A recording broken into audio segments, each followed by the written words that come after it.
Siap, Pak. Siap. Suara saya terdengar ya? Terdengar, Pak. Bisa, Pak. Bisa dengar.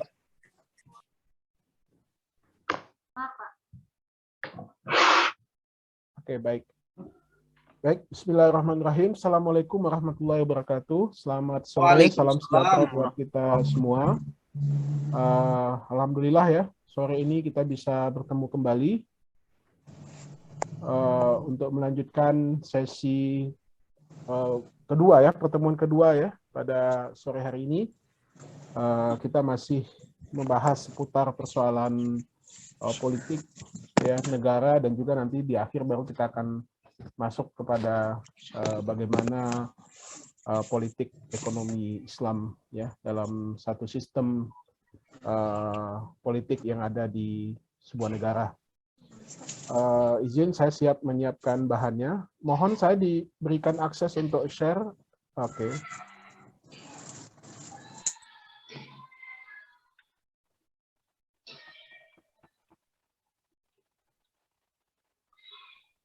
Oke, sudah bisa kelihatan ya, teman-teman semua? Bisa, Pak, bisa.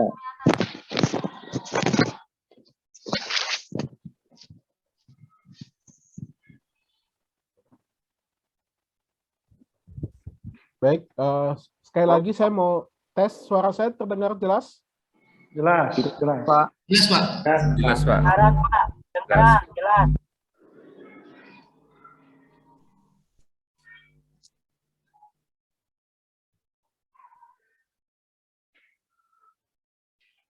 Oke, baik.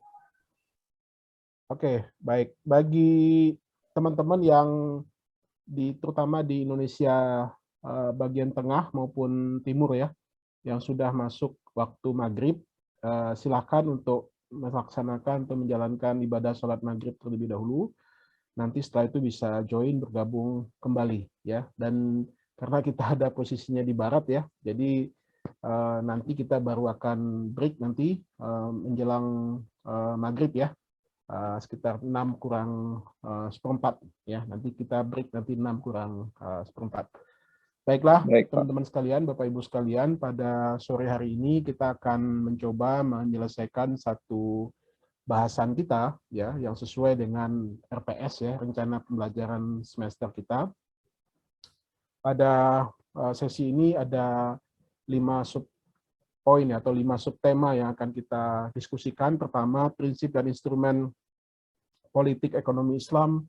Yang kedua, syuro dan implementasinya dalam politik ekonomi Islam. Yang ketiga, lembaga keuangan syariah dan lembaga ziswaf sebagai perangkat berjalannya politik ekonomi Islam. Yang keempat, lembaga sosial keagamaan sebagai pendorong perkembangan sistem politik ekonomi Islam. Dan halal, sebuah isu syariah utama pengembangan sistem politik ekonomi Islam. Ya, baik. Bapak Ibu sekalian, teman-teman sekalian, kalau kita kalau kita pelajari lebih dalam ya, ataupun kita cerna lebih jauh ya, ternyata Islam itu tidak hanya sekedar sebuah agama ya, ad-dinul Islam ya, tetapi dia merupakan sebuah sistem hidup ya, sistem kehidupan ya, yang mencakup sistem kehidupan ya.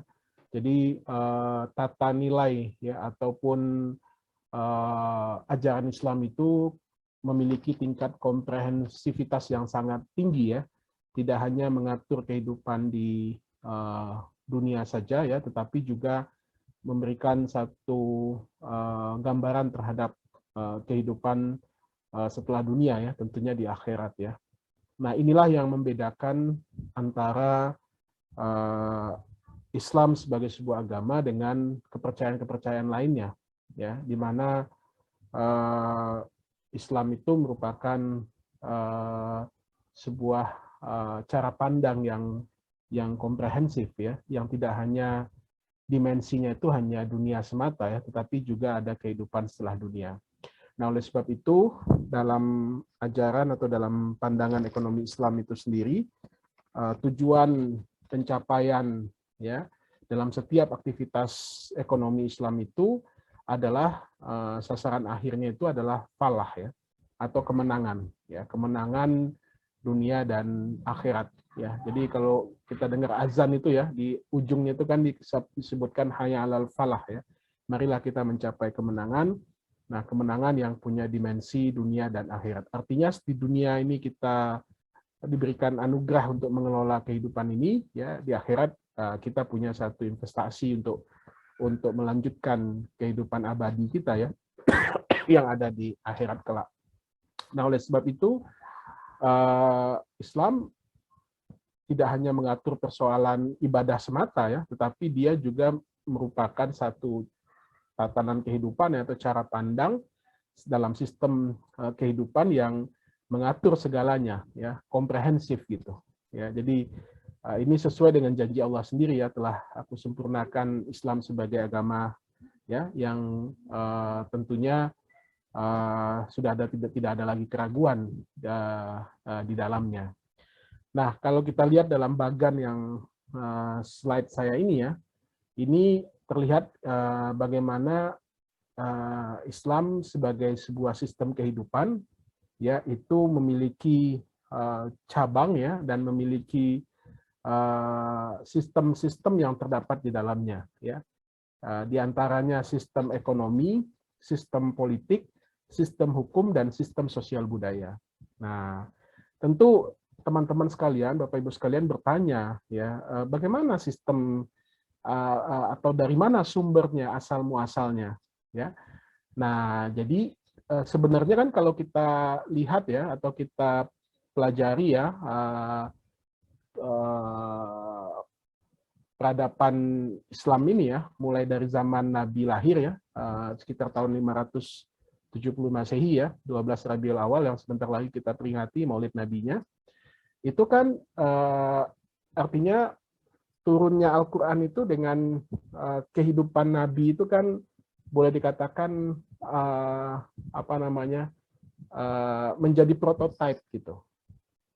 Ya, jadi apa yang diinformasikan oleh Al-Quran dengan apa yang dijalankan oleh Nabi ya, baik ketika di Makkah maupun di Madinah, itu kan seperti prototipe Al-Quran yang sudah komprehensif gitu, yang sudah sempurna bentuknya gitu ya. Nah, kemudian disempurnakan lagi dalam periode-periode berikutnya, ya, disempurnakan lagi dalam periode-periode berikutnya. Ya, nah, sehingga boleh kita katakan dalam beberapa tahun ya, ratus tahun kejayaan Islam itu, ya, nah itu sudah sempurna, sudah perfect gitu, ya, baik dalam tatanan ekonomi, ya, tentu dalam bingkai kehidupan pada waktu itu ya. Nah, tinggal bagaimana kita bisa melihat atau memotret bagaimana pelaksanaan pada waktu itu, dan kemudian kita adopsi dengan sistem dan juga dengan kondisi kita hari ini misalkan. Ya, jadi mempelajari ekonomi Islam ini ya, Bapak Ibu sekalian, teman-teman sekalian, ini adalah bagian dari ijtihad kita untuk mendirikan peradaban Islam kembali atau membentuk peradaban Islam kembali. Ya, jadi ini bukan sesuatu hal yang sekedar kita belajar semata gitu ya, tetapi ini adalah ikhtiar kita untuk menghidupkan kembali peradaban Islam yang mulia itu gitu. Ya. Nah, tentunya dengan segala macam problematikanya ya, menurut saya tidak ada masalah. Yang penting kita sudah punya niat ya, ijtihad untuk menjalankan proses kehidupan atau bagaimana menciptakan dinamika Islam sebagai sebuah sistem kehidupan. Nah, sehingga misalkan ketika bicara tentang sistem ekonomi, ya turunannya itu adalah aktivitas ekonomi. Nah, dari mana kita lihat? Nah, tentu primary resources-nya, sumber rujukan utamanya tentu adalah Al-Quran. Ya, tentu adalah Al-Quran. Nah, begitu juga dengan sistem politik. Ya, begitu juga dengan sistem politik, aktivitas aktivitas politik. Ya, begitu juga dengan sistem hukum, aktivitas hukum. Begitu juga dengan sistem sosial budaya, aktivitasnya adalah sosial budaya. Nah, kemudian semuanya itu terangkum dalam aktivitas kehidupan. Nah, oleh sebab itu kita mengatakan sistem Islam itu bersifat integratif dan komprehensif. Dia sudah terintegrasi satu dengan yang lain dan bersifat komprehensif. Nah, ini kan tugas peradaban yang sedang kita jalankan ini.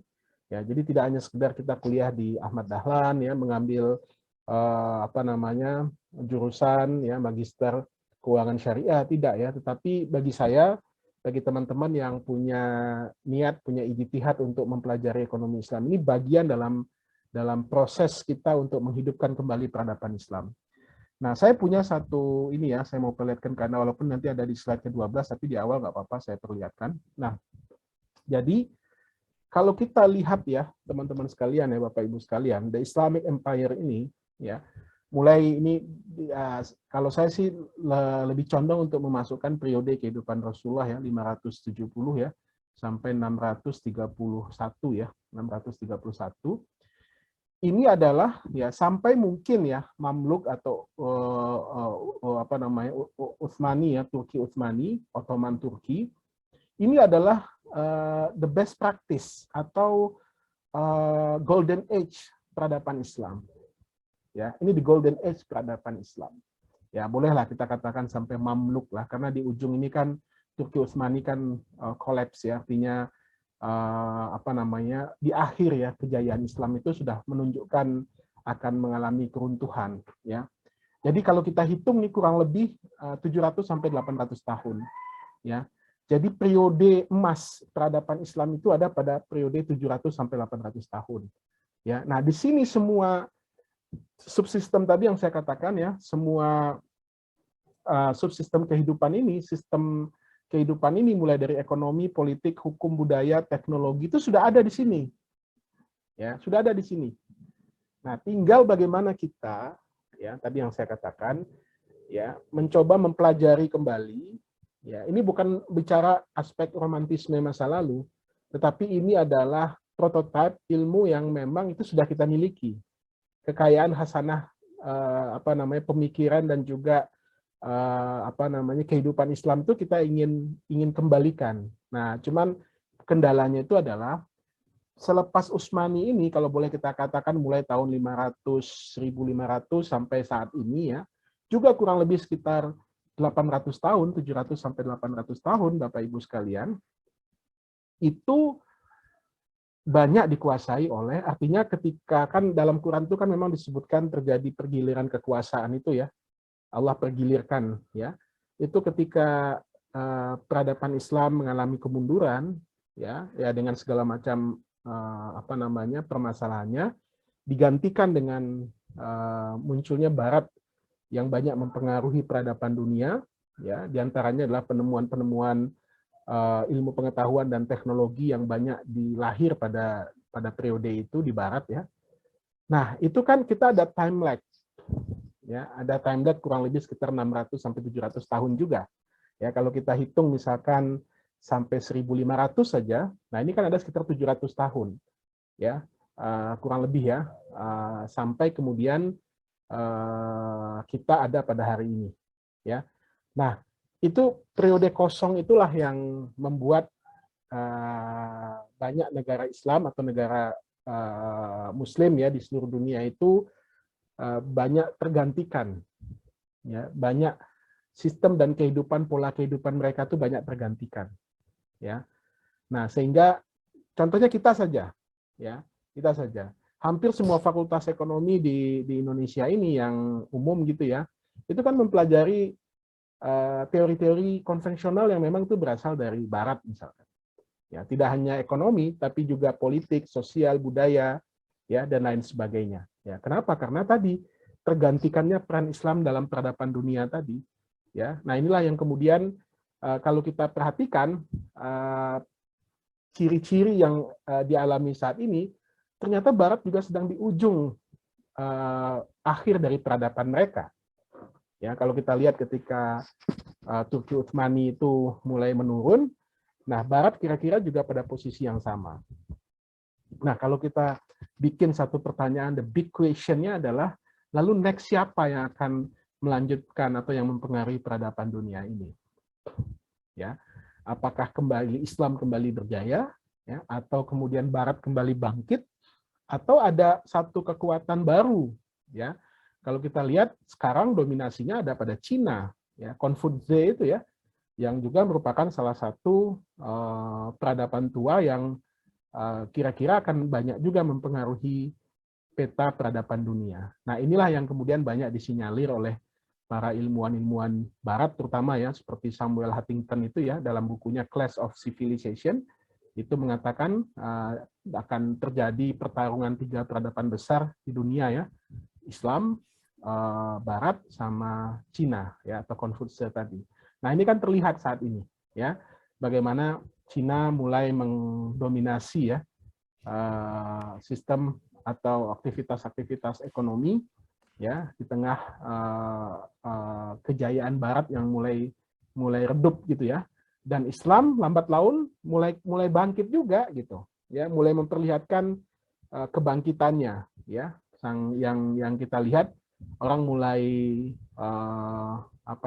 orang mulai bangga dengan sistem Islam ya, mulai bangga dengan populisme Muslim ya, dan tidak ada semacam, artinya semua sistem juga mulai dipelajari ya dalam Islam tersebut. Nah, termasuk apa yang kita pelajari hari ini ya. Nah, jadi ini tidak lepas dari kembali lagi yang tadi ya, bagaimana kita ingin menghadirkan sistem Islam ini ya dalam sistem kehidupan kita, sehingga transaksi-transaksi ekonomi yang kita lakukan juga berbasiskan kepada nilai-nilai Islam, yang notabene itu merupakan bersumber daripada Quran dan Sunnah. Nah, inilah yang menjadi target atau tujuan kita ya, supaya nanti kita juga punya satu pemahaman yang sama, punya satu pemikiran yang sama. Ini adalah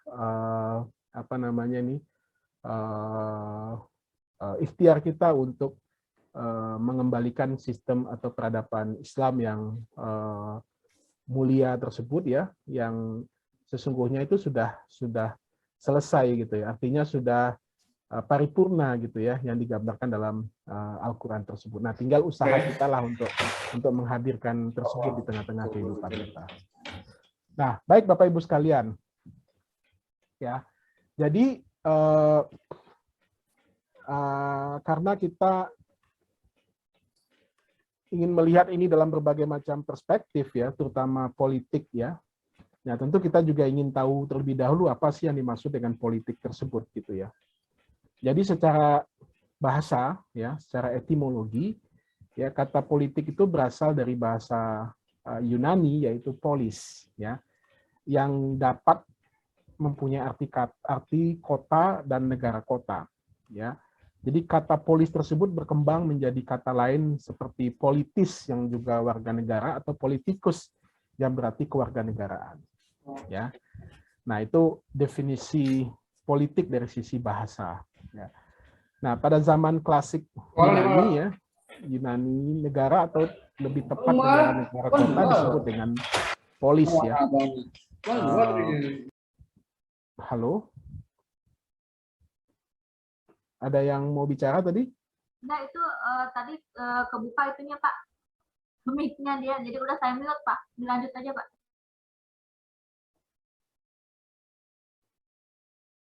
Halo? Iya, lanjut. Saya bisa lanjutkan ya? Iya, monggo, iya. Bisa Pak, dilanjut aja Pak. Lanjutkan aja, Pak.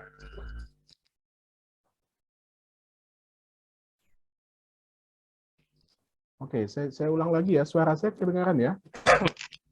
Kedengaran. Jelas, Pak. Gimana, Pak?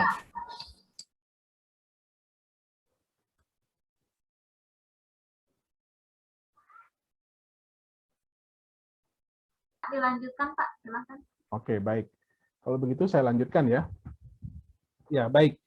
Jadi kira-kira politik itu merupakan asal katanya atau root katanya itu adalah, akar katanya itu adalah tentang negara. Ya. Berasal dari bahasa Yunani ya, tentang negara ya. Jadi bagaimana orang mulai di Yunani tersebut ya, mulai mengatur kehidupan negara dan negara-negara kota pada waktu itu yang ada di sana. Jadi secara pemahaman atau pengertiannya boleh kita katakan politik itu memperoleh arti merupakan seni mengatur dan mengurus negara dan ilmu kenegaraan. Kira-kira begitu. Ya, politik mencakup kebijaksanaan atau tindakan yang bermaksud mengambil bagian dalam urusan kenegaraan, pemerintahan, termasuk yang menyangkut penetapan bentuk, tugas, dan lingkup urusan negara. Nah, jadi saya berharap definisi awal ini bisa membuka pemikiran kita ya, kenapa ekonomi Islam itu harus kita kaitkan dengan politik gitu. Ya, karena tidak mungkin rasanya kita akan memasukkan atau akan memperjuangkan nilai-nilai ekonomi Islam itu ke dalam sistem ekonomi tanpa kita mengetahui cara untuk memperjuangkannya. Nah, kira-kira begitu. Nah, cara untuk memperjuangkannya itu melalui media yang disebut dengan politik tadi. Ya, kenapa? Karena politik itu mengatur dan mengurus negara. Nah, jadi ini relevansinya ya yang harus kita tangkap ya. Jadi sehebat apapun misalkan perjuangan ekonomi Islam kita ataupun sistem ekonomi Islam kita, tetapi kalau seandainya dia tidak bisa menjadi bagian dalam sebuah sistem kenegaraan ya atau sistem ekonomi yang dibuat oleh negara, maka ya dia tidak akan berlaku. Ya, kenapa ya? Karena negara tidak memperlakukannya. Ya, negara tidak memperlakukannya. Atau negara tidak menganggap dia merupakan sistem yang boleh dijalankan gitu atau boleh dilaksanakan gitu. Ya kecuali mungkin antar masyarakat saja, tetapi yang diatur atau dikelola negara itu tidak boleh. Contoh misalkan sederhananya. Ya. Sekarang mata uang yang diakui oleh negara ya adalah mata uang uang kertas maupun uang logam. Ya, yang kita sebut dengan rupiah kalau di Indonesia misalkan ya. Nah, apakah rupiah yang kita kenal sekarang itu juga merupakan bagian ya yang digunakan dalam artinya rupiah ini kan mata uang lokal kita saja ya kan yang diakui oleh negara atau dijadikan oleh negara sebagai sistem pembayaran yang sah. Nah, sementara Islam ya dalam Islam atau dalam sejarah Islam itu ya menggunakan juga mata uang yang disebut dengan dinar dan dirham. Ya, di mana mata uang tersebut berbasis kepada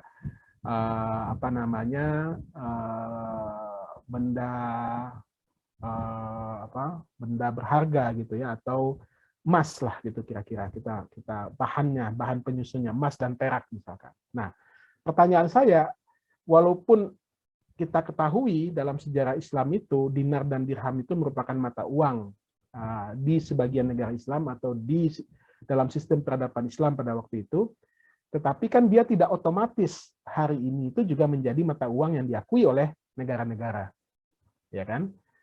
Nah itu maksud saya. Jadi ketika dinar dan dirham itu tidak diakui secara politik oleh negara, ya menjadi sistem pembayaran alat pembayaran yang sah, ya dia nggak bisa digunakan.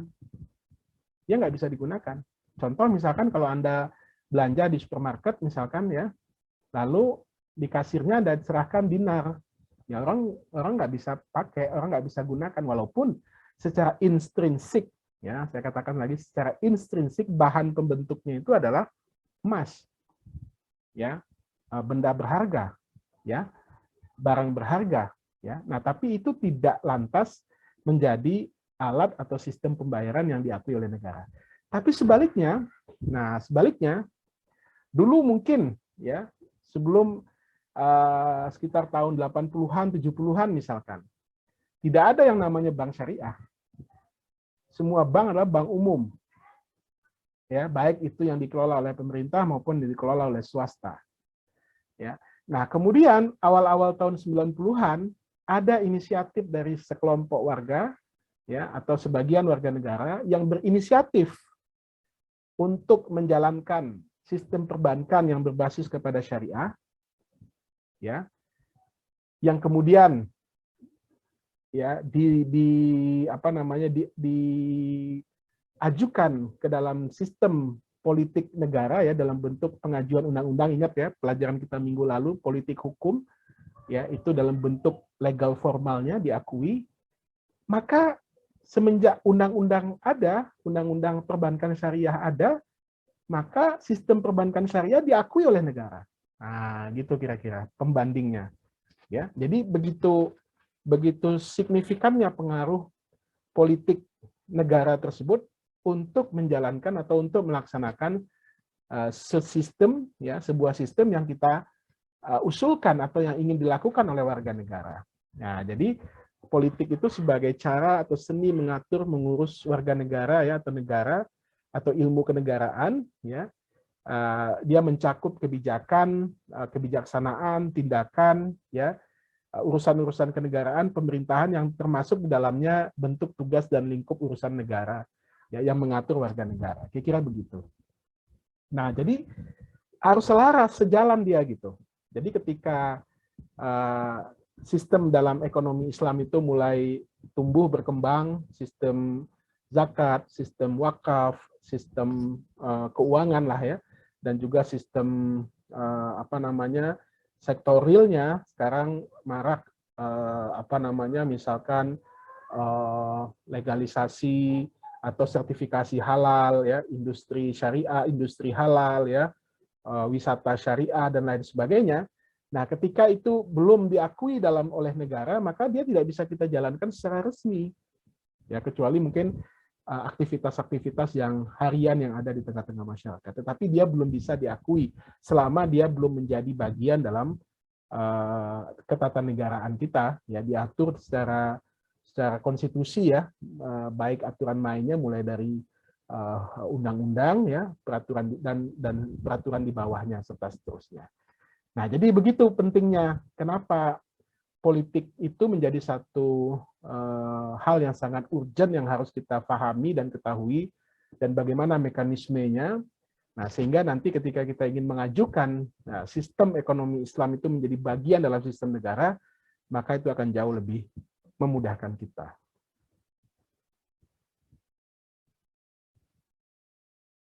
Nah, jadi kita coba lihat, ya, dalam bahasa Indonesia, kata politik mempunyai beberapa pengertian, ya, dalam Kamus Besar Bahasa Indonesia.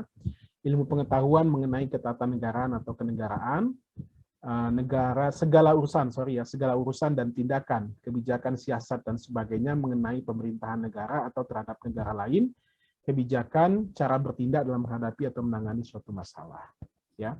Nah, politik selalu menyangkut tujuan-tujuan dari seluruh masyarakat, bukan tujuan pribadi seorang. Ingat, bukan tujuan pribadi seorang.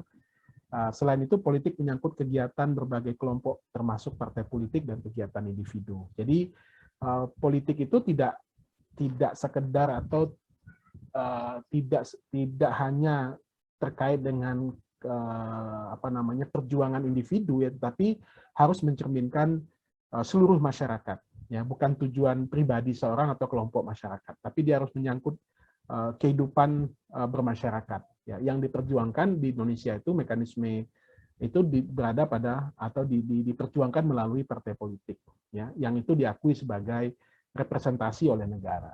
Nah, itu nanti yang kita juga bisa jelaskan nanti. Jadi artinya perjuangan atau aspirasi itu bisa melalui sarana partai politik, ya, yang nantinya bisa kita sampaikan, salurkan aspirasi kita ke sana, dan mereka lah yang nanti akan memperjuangkan gagasan-gagasan atau ide-ide yang berkembang di tengah-tengah masyarakat dalam bentuk, ya, tadi, ya, rancangan undang-undang, ya, atau usulan-usulan yang terkait dengan kebijakan-kebijakan tertentu. Itu idealnya, ya. Kalau Anda melihat sebaliknya, itu mungkin bukan sesuatu yang menjadi gambaran umum, ya, tapi itu mungkin bisa saja sifatnya kasuistik, ya, atau situasional, bukan merupakan satu gambaran yang bersifat umum, ya. Jadi objektifikasinya itu bukan suatu hal yang umum, tetapi itu mungkin bisa bersifat kasuistik.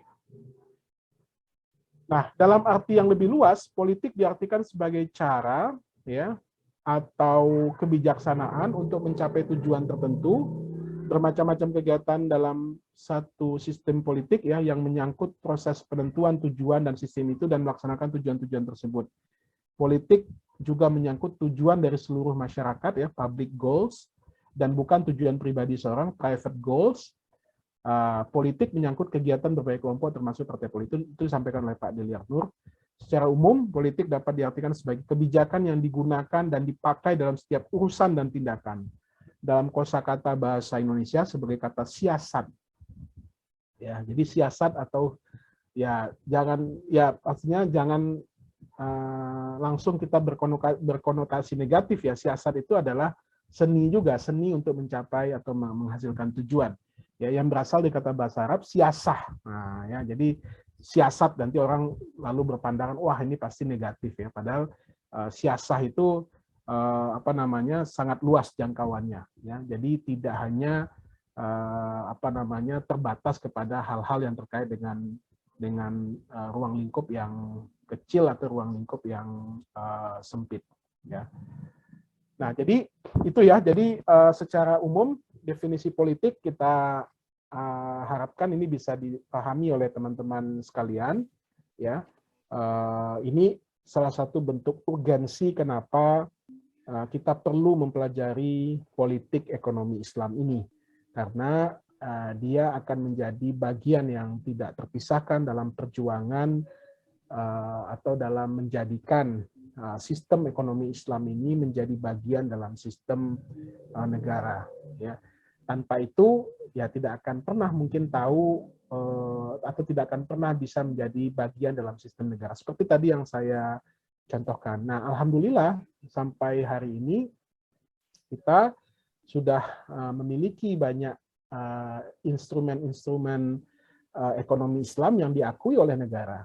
Ya, artinya karena diakui oleh negara, ya berarti dia bisa dijalankan oleh seluruh masyarakat atau dilaksanakan oleh seluruh masyarakat, ya terutama mungkin bagi yang Muslim, ya ketentuan-ketentuan yang terdapat di dalamnya. Walaupun mungkin bisa saja sifatnya belum mengikat 100% misalkan ya, artinya ada sanksi yang diberlakukan kalau seandainya itu tidak dilaksanakan. Nah, untuk beberapa hal tertentu itu mungkin sudah ada, tetapi kewajiban melaksanakan itu mungkin belum. Contoh misalkan kita sudah punya undang-undang zakat, ya, tapi apakah dalam undang-undang zakat itu mengatur ketentuan memaksa? Kan tidak. Ya, artinya kalau ada orang yang tidak mau membayar zakat, ya itu belum dijadikan sebagai kewajiban ya yang dipaksa oleh negara misalkan. Dia baru sebatas mengatur bagaimana mengelola zakat. Ya, bagaimana mengelola lembaga amil zakat, gimana mengelola badan amil zakat misalkan, atau lembaga amil zakat misalkan, baik yang ada di pusat maupun yang ada di daerah, tetapi belum memaksa tanda kutip ya orang harus membayar zakat gitu. Nah itu baru sebatas itu ya. Ya nggak apa-apa, mungkin secara perlahan ketika misalkan negara melihat potensi zakat ini semakin besar misalkan, ya tentu suatu ketika ya tentu akan ada kebijakan yang memaksa. Ya, artinya memaksa ya setiap masyarakat Muslim yang baik yang sudah dianggap mampu ya dan memenuhi kriteria baik nisab maupun haulnya itu diwajibkan membayar zakat misalkan. Ya, nah sehingga itu menjadi kewajiban yang memaksa. Sama seperti pajak, ya. Nah, walaupun mungkin belum diterapkan secara efektif ya, hanya memaksa, tetapi ya negara sudah mengontrol bagi ada orang-orang yang tidak membayar pajak, nah itu akan dikenakan sanksi, ya, ada kenakan sanksi, akan ada baik itu sanksinya berupa sanksi denda maupun sanksi pidana, ya, nah itu sudah mulai dikenakan. Nah, tetapi mungkin dalam hal zakat, dalam hal wakaf, nah belum sampai ke tahapan itu. Nah, yang mungkin sudah mulai arah ke sana, yang mengarah ke sana yaitu pemberlakuan sertifikasi halal. Ya, pemberlakuan sertifikasi halal. Jadi semua produk, barang dan jasa yang beredar atau yang masuk ke Indonesia itu harus melampirkan atau mencantumkan labelisasi halal dalam produknya. Nah, ini sudah mulai ada sedikit memaksa, artinya mengharuskan. Nah, karena mungkin disadari bahwasanya konsumen terbesar barang dan jasa yang dipergunakan di Indonesia adalah Muslim, yang mereka ya merasakan harus memiliki semacam identifikasi terhadap produk barang dan jasa itu, sehingga ketika dia akan mengkonsumsi itu dia merasa nyaman gitu, atau merasa ada kepastian bahwasanya produk yang dia konsumsi itu adalah produk yang halal. Nah, jadi itu perjuangan ya teman-teman sekalian, perjuangan yang dilakukan oleh para masyarakat ya atau para stakeholder ekonomi Islam ya untuk memperjuangkan bagaimana itu bisa terlaksana, ya, bisa terlaksana. Nah, sehingga sekarang misalkan kalau ada produk yang tidak mencantumkan labelisasi halal atau sertifikasi halalnya, nah itu bisa dilaporkan. Ya, kenapa tidak mencantumkan? Ya, padahal itu menjadi suatu keharusan yang dilindungi oleh hukum ya, atau yang diperintahkan oleh negara. Nah, jadi kalau perjuangan itu kita ketahui caranya, celahnya, nah tentu akan jauh lebih baik. Kenapa? Karena kita menganut negara demokrasi ini ya, artinya jika memang itu dikehendaki oleh rakyat banyak ya silakan pergunakan saluran demokrasi yang ada ya untuk memperjuangkannya. Nah, di kita saluran demokrasi yang ada itu adalah diantaranya melalui partai politik ya. Jadi ada hal-hal aspirasi masyarakat bisa disalurkan lewat partai politik yang nantinya bisa berwujud kepada inisiatif dalam pengajuan undang-undang ya atau pengajuan peraturan perundang-undangan yang nantinya akan dibahas bersama dengan pemerintah gitu. Jadi itu urgensinya. Jadi siasat itu adalah ya tadi ya siasah tadi ya dalam bahasa Arab tadi ya itu bagaimana bukan sesuatu hal yang berkonotasi negatif ya, tetapi dia merupakan satu memiliki makna dan jangkauan yang luas gitu ya, yang maknanya itu tidak terbatas pada satu kondisi tertentu saja, ya, tetapi memiliki makna yang sangat luas. Nah, jadi itu ya pemahaman tentang definisi politik yang kita pahami terlebih dahulu. Nah, dalam Islam ya mungkin ada sedikit kesamaan kalau menurut saya ya. Nah, cuman nanti kita bisa diskusikan ya. Jadi dalam bahasa Arab itu siasah secara etimologi mempunyai arti mengatur. Ya, siasah tadi ya, mengurus, memerintah, memimpin, membuat kebijaksanaan, pemerintahan dan politik. Ya, jadi kira-kira hampir samalah ya pemaknaannya. Ya, jadi ini merupakan satu seni lah ya, kalau saya boleh mengatakan bagaimana mengatur, mengurus, memerintah, memimpin, membuat kebijakan, ya, membuat sistem pemerintahan dan politik. Ya, sedang secara istilah terminologi Ibnu Qayyim memberi arti siasah adalah suatu perbuatan yang membawa manusia dekat kepada kemaslahatan dan terhindar dari kerusakan, walaupun Rasul tidak menetapkannya dan Allah tidak mewahyukannya misalkan. Ya, baik untuk kepentingan agama, sosial dan politik. Nah, itu pendefinisian atau pemaknaan daripada kata siasah tadi. Jadi itu memiliki semacam kemaslahatan. Nah, ya, ini kata-kata kemaslahatan ini penting kita garis bawahi. Ini menunjukkan satu identitas ya politik Islam yang membawa kemaslahatan, kebaikan. Sama juga misalkan secara sederhananya kita mendefinisikan ekonomi Islam itu aktivitas untuk memenuhi kebutuhan hidup kita yang memiliki dampak atau memiliki pengaruh yang kebaikan ya, kemaslahatan bagi masyarakat sekelilingnya misalkan. Ya, jadi memiliki nilai kebaikan ya, kemaslahatan ya bagi masyarakat di sekelilingnya. Nah, jadi kita merekonstruksi makna ekonomi Islam itu ya, teman-teman sekalian, nanti di pertemuan ketiga kita akan bahas ya bagaimana kita merekonstruksi makna ekonomi Islam itu sehingga tidak sebatas hanya memenuhi kebutuhan atau memenuhi keinginan individu saja, tetapi dia juga memiliki dampak dan manfaat kemaslahatan bagi lingkungannya. Bahkan secara lebih luas bagi individu itu juga memiliki makna falah tadi, ya, kebaikan yang ada di dunia maupun yang ada di akhirat. Nah, itu pemaknaannya seperti itu. Jadi kemaslahatan itu yang harus kita kita garis bawahi ya. Nah, sehingga terhindar dari kerusakan. Jadi apapun tingkah laku, tindak tanduk ya, perbuatan yang membawa manusia lebih dekat kepada Allah ya, terus juga membawa manusia kepada kemaslahatan dan terhindar dari kerusakan ya. Nah, ini yang disebut dengan politik Islam ya.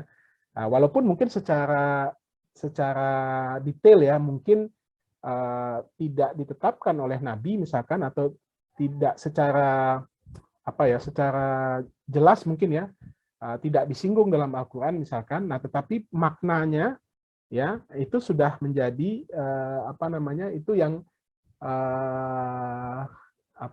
pemaknaannya itulah yang kemudian menjadi satu spirit atau semangat sehingga dia bisa berkembang gitu. Contoh misalkan gini, lebih mudah mencontohkannya. Praktek perbankan Islam misalkan. Contoh ya, kita contohkan. Atau asuransi Islam. Nah, ini kan secara definisi atau secara kelembagaan kan kita tidak pernah temukan dalam Al-Quran maupun Sunnah atau hadis Nabi kan. Bagaimana manusia itu atau umat Islam itu dianjurkan untuk bertransaksi melalui mekanisme perbankan syariah, misalkan tidak ada pendefinisian seperti itu. Tetapi instrumen-instrumen yang ada di dalamnya, ya misalkan mudharabah, musyarakah, ya atau aktivitas-aktivitas muamalahnya itu kan harus memiliki dimensi keadilan. Nah itu yang ditanamkan dalam Al-Quran maupun dalam Sunnah. Tetapi kelembagaannya, nah tentu tidak dibicarakan di Quran dan Sunnah, tetapi kemudian dibahas oleh para ulama, ya, oleh para fuqaha, ya. Nah sehingga ketika ulama mewujudkan dalam bentuk lembaga keuangan syariah atau perbankan syariah, nah ini tentunya sudah memiliki basis yang kuat, yang jelas, ya, baik yang terdapat dalam Quran maupun yang terdapat dalam Sunnah atau hadis Nabi, karena ini merupakan primary resources atau sumber rujukan utama kita yang ada dalam Al-Quran dan Sunnah tadi. Nah, jadi ketika nanti transaksi-transaksinya membawa kita dekat kepada Allah, misalkan ya, menghindari transaksi riba, misalkan maisir atau goror, misalkan gitu ya. Nah, tentu ini akan membawa ketentraman bagi diri kita, ya, membawa kebaikan pada masyarakat kita gitu. Nah, sehingga disitulah dikatakan ya tadi seni bagaimana politik Islam itu bisa mencakup kehidupan masyarakat, ya, bisa membawa kebaikan bagi kehidupan masyarakat. Nah, inilah yang sedang kita perjuangkan. Nah, secara epistemologi siasah tercakup dalam tema pembahasan yang mengatur kepentingan-kepentingan manusia yang disebut dengan fikih siasah atau siasah syariah. Ya, fikih siasah atau siasah syariah ini adalah pengelolaan masalah umum bagi negara bernuansa Islami yang menjamin kerealisasinya kemaslahatan dan terhindar dari kemudaratan dengan tidak melanggar ketentuan syariah dan prinsip syariah yang umum meskipun tidak sesuai dengan pendapat penambat iman mujizat. Ya, bisa saja mungkin ya. Ini saya tidak mau masuk ke area ini ya. Ini sangat debatable lah gitu ya. Nah, kita hindari ini. Silakan nanti dibaca atau dipelajari oleh Bapak Ibu sekalian. Tetapi artinya tentu ini akan menjadi satu kekayaan khasanah pemikiran kita ya dalam bidang politik ekonomi Islam ya. Tetapi bagi kita adalah bagaimana kebaikan-kebaikan tadi ya yang memiliki dimensi kebaikan tadi itu menjadi bagian dalam sistem kenegaraan kita ya yang bisa membawa kita atau membawa kebaikan ya menjauhi kita dari kemudaratan. Nah, karena apa? Karena kita berkeyakinan sistem yang berasal daripada nilai-nilai tadi ya, Robbaniyah tadi ya, akan jauh lebih baik ya dibandingkan sistem yang banyak beredar ya atau yang dilaksanakan di tengah-tengah masyarakat kita gitu ya. Nah, begitu juga ya di apa namanya yang terdapat dalam perbankan syariah ya, asuransi syariah ya, sistem keuangan syariah ya. Nah, ini bagi kita beranggapan walaupun mungkin ya diskusi kita minggu lalu saya masih ingat teman-teman masih apa namanya melihat banyak kekurangan ya, yang nggak apa-apa, itu merupakan proses yang harus kita jalani gitu ya, yang harus kita lalui ya, tidak ada masalah ya. Nah, tinggal bagaimana kita berijtihad untuk memperbaiki proses. Recording in progress. Ya, meyakinkan bahwasanya ini bisa kita laksanakan ataupun kita perjuangkan. Apalagi misalkan secara aturan perundang-undangan itu sudah diperbolehkan. Ya, misalkan tadi perbankan syariah dan perbankan umum, kita mau menabung dimanapun kan ini tidak ada paksaan kan, kecuali misalkan institusi tempat Anda bekerja masih menggunakan payroll atau penggajian di bank umum misalkan. Nah itu ya karena mungkin itu merupakan bagian dalam sistem yang besar ya nggak apa-apa, nanti tinggal dipindahkan saja misalkan. Ya itu bukan suatu hal yang harus menjadi perdebatan kita gitu. Ya atau sebaliknya. Walaupun misalkan apa namanya kita sudah menggunakan sistem perbankan syariah, tetapi ketika menggunakan uang kita juga masih bersifat boros misalkan, atau menggunakannya untuk kepentingan yang tidak bermanfaat, nah itu kan juga sama saja. Nah, tapi yang kita inginkan itu adalah perilaku kita itu selaras sesuai dengan apa yang menjadi tujuan kita dalam mengelola aktivitas ekonomi keuangan syariah itu, ya. Sehingga tadi yang saya katakan perlu kita underline itu adalah memiliki nilai kemaslahatan bagi lingkungan kita. Jadi harta ataupun uang yang kita miliki itu tidak hanya buat kita pribadi gitu. Ya, artinya manfaatnya tidak hanya semata-mata buat kita pribadi, tapi dia punya nilai kemaslahatan bagi lingkungan. Saya kasih contoh misalkan kalau dalam perilaku konsumen ya atau consumer behavior itu tujuan perilaku konsumen itu adalah memaksimumkan kepuasan. Ya, memaksimumkan kepuasan. Kepuasan siapa? Kepuasan individu. Ya. Nah, tapi dalam Islam tidak demikian. Ya. Perilaku konsumen itu harusnya barang yang dia konsumsi itu harus memiliki nilai manfaat, nilai kemaslahatan gitu. Ya, bagi siapa? Bagi lingkungannya. Nah, jadi keberadaan individu tersebut dengan harta yang dia miliki itu memiliki memiliki manfaat bagi lingkungan sekitarnya gitu. Ya. Begitu juga kalau dia menjadi seorang produsen, ya tujuan dari produsen atau produser behavior itu adalah memaksimumkan profit. Nah, dalam Islam tidak hanya sebatas itu, ya, tetapi bagaimana profit yang dia dapatkan itu juga memiliki nilai manfaat bagi lingkungannya. Barang yang dia hasilkan itu juga memiliki manfaat bagi lingkungan sekitarnya. Nah, kira-kira begitu. Ya, baik. Adapun 3 fungsi utama yang dikenal sebagai fungsi output atau fungsi pemerintahan dapat ditemukan dalam kewajiban pemerintah membuat aturan-aturan hukum yang adil, fungsi legislatif, satu fungsi legislatif ya. Nah, ternyata itu dalam surat Al-Maidah ayat 44 itu juga sudah disinggung ya. Melaksanakan hukum-hukum agama dan hukum-hukum perundang-undangan, fungsi eksekutif. Jadi ada fungsi kewajiban pemerintah membuat aturan-aturan hukum yang adil. Nah, itu fungsi legislatif atau DPR yang ada sekarang di kita. Nah, kemudian melaksanakan hukum-hukum agama dan hukum perundang-undangan itu fungsi eksekutif. Jadi yang membuat undang-undang itu fungsi legislatif, yang melaksanakan undang-undang itu adalah fungsi eksekutif. Dan melaksanakan tugas pengadilan terhadap tindakan-tindakan yang menyerang dan melanggar hukum itulah fungsi yudikatif. Secara tersirat itu ada dalam surat Al-Maidah ayat 44. Jadi trias politika yang kita pahami sekarang ternyata itu juga sudah menjadi sudah menjadi bahan ya 14 abad yang lalu ternyata gitu ya yang dibicarakan oleh surat Al-Maidah ya yang diturunkan oleh Allah kepada Nabi Rasulullah pada waktu itu sehingga itu memperkuat fondasi-fondasi kenegaraan. Ya, ada fondasi yang membuat membuat aturan-aturan hukum ya yang adil. Ya, ada yang melaksanakan, ya, itu fungsi eksekutif, dan ada yang mengawasi, ya, atau yang mengadili, atau yang melakukan pengadilan terhadap tindakan yang melanggar atau melawan hukum tersebut. Ya, nah ini memiliki peran dan fungsi masing-masing. Ya, nah kita tentunya ketika kita memahami fungsi pemerintahan tersebut ya dalam bingkai sistem pemerintahan ketatanegaraan tersebut, nah tentunya kita memahami jalur-jalurnya itu. Ya, ketika kita ingin memasukkan undang-undang ekonomi syariah misalkan, nah itu jalurnya kemana, ya kan?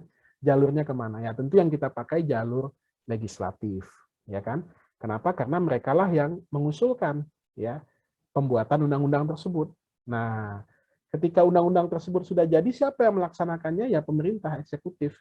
Nah, dia buatlah aturan-aturan turunannya seperti peraturan pemerintah, peraturan presiden, peraturan menteri, kemudian di level pemerintahan di bawahnya gubernur, wali kota dan bupati juga membuat peraturan gubernur, peraturan bupati, peraturan wali kota, dan lain sebagainya. Nah, kemudian ada yang mengawasi jalannya tersebut. Nah, jadi itu kita bisa memahami gitu ya konsep-konsep politik tersebut ya. Nah, jadi perjuangan yang kita laksanakan sekarang ini adalah ya bagaimana nanti kita juga memperjuangkan aspirasi-aspirasi kita tersebut. Ya, ketika kita anggap sudah mencukupi, ya sudah memiliki resources yang cukup layak, disusun dalam bentuk naskah akademis misalkan ya, kalau kita mau mengusulkan undang-undang tertentu, ya disampaikan kepada legislatif kita. Nah, konsekuensi adanya fungsi tersebut adalah struktur yang dimiliki oleh sistem politik. Nah, ya. Jadi konsekuensi dari sistem tersebut ada strukturnya. Ya, strukturnya itulah yang yang berjalan saat ini. Struktur eksekutif siapa ya? Pemerintah. Ya, ada presiden sebagai kepala pemerintahan, ada menteri-menterinya, ya, ada pejabat-pejabat birokrasi di bawahnya. Begitu juga dengan struktur legislatif, itu ada DPR, ya, ada MPR, ada DPD, ya, ada DPRD dan struktur di bawahnya. Nah, begitu juga dengan yudikatif, ya, hukum, ya, yang mengawasi, ada tertinggi itu ada Mahkamah Agung, ya, ada hakim-hakim, ya, pengadilan-pengadilan di bawahnya, ya, ada kejaksaan, ya, bahkan ada lembaga seperti Mahkamah Konstitusi, Komisi Yudisial dan lain sebagainya. Nah, itu struktur atau fungsi-fungsi yudikatif yang terdapat dalam sistem kenegaraan atau sistem ketatanegaraan kita. Nah, struktur yang paling mendasar adalah unsur lembaga pemerintahan dan unsur rakyat. Ya, tadi yang sudah kita sampaikan, konsep tentang struktur politik dapat dirumuskan berdasarkan prinsip-prinsip politik terkandung dalam Al-Quran dan praktek pemerintahan Rasulullah dan Khulafaur Rasyidin. Nah, ini tentu sekali lagi saya katakan, tentu ini yang harus menambah kekayaan khasanah pengetahuan kita gitu ya. Bagaimana fungsi-fungsi yang dijalankan oleh Rasulullah tersebut. Apakah Rasulullah juga memainkan peran seperti yang kita kenal sekarang dengan sistem demokrasi misalkan, ya, dan juga Khulafaur Rasyidin misalkan. Nah, ini nanti kita ambil satu sudut pandang, ya ternyata yang dipakai itu adalah suro, ya, atau musyawarah, ya, dalam setiap pengambilan keputusan, ya. Nanti kita bahas sedikit tentang suro tersebut. Ya, tetapi ini merupakan satu ajaran lah menurut saya yang kita bisa juga selaraskan, ya. Misalkan kalau nanti kita ingin membuat satu perbandingan misalkan dalam konteks akademis, ya. Misalkan apakah keberadaan MPR kita ini, ya, Majelis Permusyawaratan Rakyat itu juga memainkan peran dan fungsi suro, ya, yang memang itu diajarkan dalam Islam misalkan. Ya, kalau memang itu ada, ya ternyata memang kita ya sebagai bangsa itu sudah punya kelembagaannya, yaitu MPR tadi, ya, yang menghimpun, ya, yang merumuskan tentang sistem konstitusi negara, undang-undang dasar itu kan di sana, ya, dibahas, dibuat, ya, dilaksanakan, diawasi, ya, itu kan ada di sana di Majelis Permusyawaratan Rakyat. Nah, itu kan esensinya atau makna syuro itu kan ada di sana. Nah, ini silakan mungkin teman-teman kalau tertarik membahas itu, ya, apakah fungsi MPR yang kita miliki sekarang ini itu merupakan representasi daripada fungsi syuro yang digambarkan dalam praktek kenegaraan, ya, ketatanegaraan yang dijalankan oleh Nabi misalkan, atau oleh Khulafaur Rasyidin misalkan, atau oleh khilafah apakah Abbasiyah, ya, yang ada dalam sistem pemerintahan Islam tersebut gitu. Nah, itu menarik untuk kita dalami atau kita kaji. Nah, cita-cita politik, ya, sebagaimana dijanjikan Allah kepada orang-orang yang beriman dan beramal soleh dalam Al-Quran adalah terwujudnya sebuah sistem politik, ya, berlakunya hukum Islam dalam masyarakat, ya. Cita-cita politik itu tersimpul dalam ungkapan baldatun thayyibatun wa rabbun ghafur yang mengandung konsep negara sejahtera dan sentosa.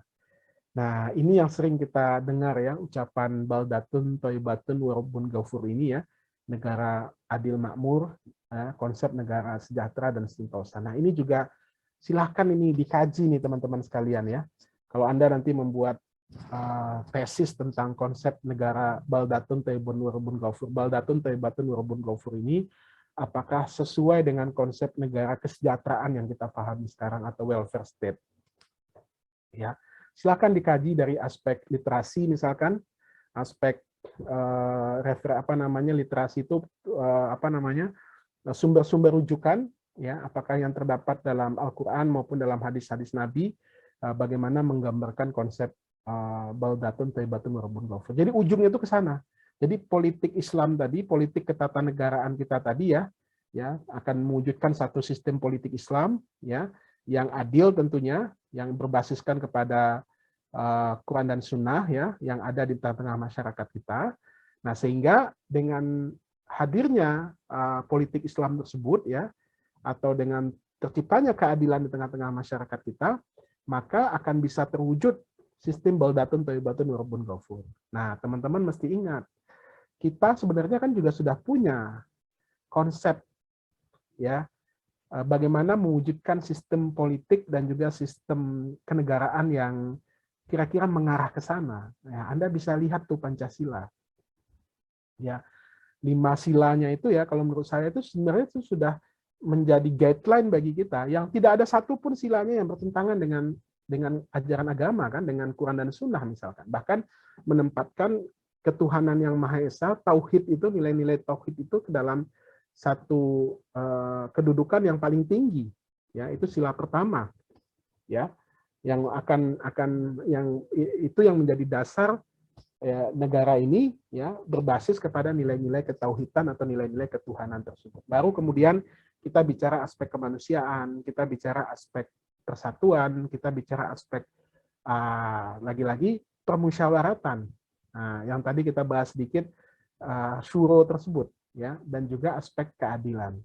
Nah, ini yang harus kita terjemahkan ya apa nilai-nilai yang terkandung di dalamnya ini ya yang seluruhnya kalau menurut saya ya pandangan saya pribadi itu merupakan objektifikasi dari ayat-ayat ya yang ada dalam Al-Quran yang difahami oleh founding father kita misalkan ya seingat saya misalkan ya dalam sistem demokrasi ekonomi yang disusun oleh Bung Hatta ya yang terdapat dalam pasal 33 tersebut ya itu beliau banyak terinspirasi dari beberapa ayat yang terdapat dalam Al-Quran ya salah satunya itu surat Al-Hasyr ayat 7 itu. Ya, di situ ujung ayatnya itu kan dikatakan janganlah sampai harta kekayaan itu hanya berputar di kalangan orang-orang kaya saja. Nah, itu sebuah konsep yang sangat luar biasa itu. Ya, sehingga beliau mengatakan untuk menghindari supaya kira-kira kan Bung Hatta ingin mengatakan jangan sampai kekayaan negara kita ini hanya terpusat pada oligarki kekuasaan dan oligarki penguasa saja gitu ya atau orang-orang kaya saja gitu ya tetapi ada yang bisa dikelola oleh negara ya nah diantaranya itulah bumi air dan kekayaan yang terkandung di dalamnya dikuasai oleh negara dan sepenuhnya digunakan untuk kemakmuran atau kesejahteraan masyarakat misalkan. Nah itu bagaimana founding father kita itu melakukan sebuah objektifikasi ya terhadap ayat-ayat Quran itu yang kemudian diterjemahkan sesuai dengan konteksnya pada waktu itu dan ya masih relevan sampai sekarang gitu. Ya kenapa? Karena sifat universalitas yang terdapat dalam ayat Quran dan Sunnah tadi, ya. Nah termasuk juga konsep baldatun thayyibatun wa rabbun ghafur. Nah ini harus kita terjemahkan nih apa yang dimaksud dengan baldatun thayyibatun wa rabbun ghafur ini, ya. Apakah terkait dengan kualitas sumber daya manusia, apakah terkait dengan kemakmuran secara fisik, ya, misalkan negara itu pembangunan infrastrukturnya maju, berkembang, semuanya ada, apakah itu yang dimaksud dengan baldatun thayyibatun wa rabbun ghafur, atau kesejahteraan ya bagi manusianya atau warga negaranya, ya, warga negaranya bebas beribadah, dijamin keamanannya gitu ya, terus juga bebas mencari nafkah ya, dilindungi oleh undang-undang misalkan, diberikan kemudahan oleh negara ya, tidak dikriminalisasi misalkan oleh negara, tapi diberi kemudahan oleh negara, difasilitasi oleh negara misalkan, sehingga rakyatnya bisa ya bekerja, ya bisa mencapai tingkat kemakmuran ya yang baik ya, apakah itu yang dinamakan dengan baldatun thayyibatun ghafur. Nah, semua sistem kehidupan tadi harus mengarah ke sini. Nah, teman-teman sekalian ya, ini kata kuncinya, semua sistem kehidupan ini ya, ini harus mengarah kepada tadi bagian dalam mencapai falah tadi. Nah, baldatun thayyibatun ghafur itu sisi dunianya, ya, sisi duniawinya. Nah, sisi akhiratnya ya tentu masing-masing individu yang mempertanggungjawabkannya, ya itu bukan berkelompok lagi ya, tetapi masing-masing individu yang mempertanggungjawabkannya di mata Allah gitu. Nah, tetapi sisi dunianya ya tadi negara yang adil, makmur, sejahtera. Nah, ini yang harus kita definisikan itu apa maksudnya baldatun thayyibatun rabbun ghafur ya. Nah, apakah semata-mata yang tadi yang saya katakan hanya melihat dari aspek ekonominya saja? Apakah di situ ada unsur keadilan politik misalkan atau keadilan hukum ya, atau kebebasan politik yang dijamin oleh undang-undang, atau berkembangnya seni budaya dan lain sebagainya. Nah, harusnya itu menjadi satu kesatuan. Ya, tidak parsial atau tidak terpisahkan satu dengan yang lain. Nah, ini yang apa namanya yang kita jadikan sebagai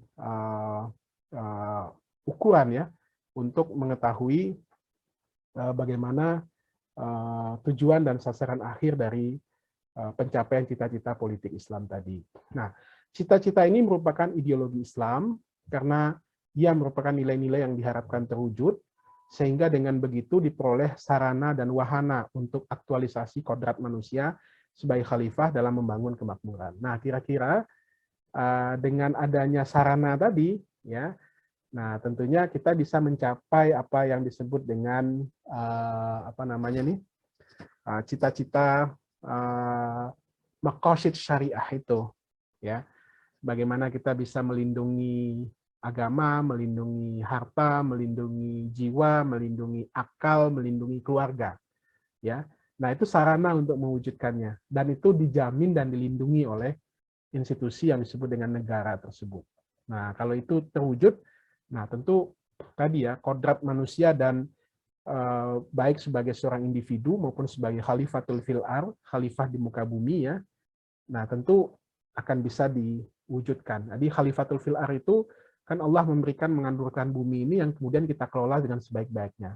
Ya, bukan sistem khilafah ya atau sistem nanti diplesetkan lagi gitu ya, bukan. Jadi kita sebagai khalifatul fil ardh, sebagai pemimpin di muka bumi ini itu bisa memanfaatkan keberadaan bumi ini ya, kekayaan yang ada di dalamnya untuk kemakmuran. Nah, inilah yang nanti saya akan sampaikan ke Anda kuliah berikutnya, bagaimana kita merekonstruksi makna unlimited won dengan limited won itu ya. Jadi tidak ada dalam Islam itu unlimited resources ya. Dalam Islam itu justru unlimited resources karena itu sudah dijamin, rizki setiap makhluk hidup itu sudah dijamin oleh Allah. Jadi tidak ada kekhawatiran limited resources karena adanya unlimited won. Nah, itu mungkin kita bahas pekan depan gitu ya, bagaimana merekonstruksi makna ekonomi Islam itu yang sesuai dengan fitrah manusia dan juga ajaran yang terkait atau yang terkandung dalam Al-Quran dan Sunnah tadi. Gitu. Baik teman-teman, saya stop di sini dulu ya. Kalau seandainya ada pertanyaan, silakan. Atau kalau enggak kita bisa break terlebih dahulu ya. Nanti kita lanjutkan setelah recording stopped. Silakan, ini ada Mas Ismail Al-Faruqi ya. Kita batasi ya karena kan kita mau break untuk sholat maghrib dulu ya. Silakan Mas Ismail Al-Faruqi yang sudah menunjuk tangan. Silakan. Oke Pak, pertanyaannya, apakah ada model bangunan ekonomi yang origin dari Islam gitu? Bangunan ekonomi. Soalnya kalau kita berbicara bangunan ekonomi. Ya. Soalnya kalau kita berbicara hari ini, berbicara ekonomi syariah atau ekonomi Islam, itu kan lebih kepada produk fikih Pak, fikih muamalah gitu ya. Jadi akad-akad yang syariah gitu, bukan sebagai model bangunan ekonominya. Kemudian kita kayaknya kalau saya pandang itu lebih kepada mengadopsi dari Barat gitu. Jadi ketika ada ekonomi makro, dibikin makro Islam. Tapi itu asasnya adalah asas dari Barat. Mikro juga akuntansi Islam, asasnya dari Barat. Nah, apakah ada ketika mungkin di zaman dinasti-dinasti Islam itu sudah menggunakan sistem ekonomi ala Islam, atau memang belum ada karena mereka masih ke kerajaan dan akhirnya sesuai dengan kebijakan kerajaan gitu Pak. Oke, baik. Iya. Baik, bagus sekali pertanyaannya Mas Ismail ya, Al-Faruqi ya. Jadi sebenarnya sudah ada gitu ya. Kalau menurut saya sih sudah ada. Contoh misalkan begini Mas. Kita ingat kisah atau ingat cerita tentang buku yang bercerita tentang bagaimana Umar bin Abdul Aziz itu mampu mensejahterakan masyarakatnya dengan menggunakan kebijakan fiskal melalui zakat. Ya. Itu kan sistem. Ya, sistem fiskal yang kita kenal sekarang. Zakat merupakan instrumen fiskal pada waktu itu. Kalau kita mau mendefinisikan dengan konteks sekarang gitu ya. Nah, itu dilaksanakan oleh Umar bin Abdul Aziz pasca Khulafaur Rasyidin, ya. Dan dalam kisah itu kan berhasil, ya. Dia berhasil mensejahterakan masyarakatnya dengan mengelola atau memanfaatkan zakat tadi, ya. Mengelola wakaf, zakat ya, sehingga itu bisa dilaksanakan, dijalankan gitu. Nah, cuman persoalannya adalah kalau menurut saya, kita jangan terhenti sampai kepada batas cerita itu saja. Ya. Tetapi kita harus membuat satu rumusan atau sekarang mencari atau membuat sistemnya atau membuat modelnya gimana caranya Umar bin Abdul Aziz bisa mensejahterakan rakyatnya dengan zakat. Nah, dalam Quran itu kan sudah clear, sudah Al-Quran dan Sunnah itu kan ada hadis Nabi itu kan sudah memberikan perangkatnya. Ya kan? Sudah memberikan perangkatnya. Apa perangkatnya? Ya dalam Quran itu dikatakan ya yang berhak menerima zakat itu sudah diidentifikasi. Ada 8 asnaf. Yang semuanya itu adalah persoalan-persoalan sosial yang kita miliki hari ini. Ya kan? Fakir, persoalan sosial. Miskin adalah persoalan sosial kita pada hari ini. Ya, gorimin, hamba sahaya, ibnu sabil, mu'alaf misalkan. Ya, itu adalah persoalan-persoalan yang ada di tengah-tengah masyarakat kita hari ini. Nah, itu sudah diidentifikasi oleh Quran. Ya, dan itu akan berlaku sampai kapanpun. Ya, nah itu kan luar biasa gitu ya. Allah sendiri itu sudah mempersiapkan perangkatnya, sudah mempersiapkan batasan-batasannya gitu. Ya, batasan-batasan yang harus dipakai ya atau digunakan untuk mensejahterakan masyarakat tadi. Apa batasannya tadi? Ada batas nisabnya, ada batas haulnya. Jadi tidak semuanya diwajibkan juga, ya kan? Nah, tinggal kita bagaimana nih kita diberikan anugerah akal, pikiran untuk menjalankan itu semua, memikirkan bagaimana zakat itu bisa menjadi sistem instrumen fiskal yang digunakan oleh negara untuk mensejahterakan masyarakatnya. Ya, maka tadi saya katakan Mas Ismail, dalam 700 tahun itu sudah ada prototipe negara Islam. Artinya, bukan negara Islam ya, tetapi sistem ekonomi Islam gitu. Sistem ekonomi yang dipakai oleh khilafah-khilafah pada waktu itu. Ya, yang berhasil mensejahterakan masyarakatnya. Oke, kita break dulu ya. Kita sholat dulu ya. Ini sudah azan ya, teman-teman sekalian. Nanti kurang lebih sekitar 6, ya mungkin paling telat setengah 7 lah ya. Kita mulai kembali. Nanti ditahan dulu Mas Mbak Supriyandi ya untuk diskusinya. Oke, kita break dulu ya. Ini kasihan teman-teman yang sudah mau sholat. Juga mau tanya Pak, tapi nanti habis sholat ya, boleh. aja Pak. Boleh Pak Muzakir, nanti ya kita lanjutkan ya, kita break dulu. Ya, terima kasih. Oke, baik. Ini saya tidak tutup ya. Kita tutup. Nanti habis sholat lagi.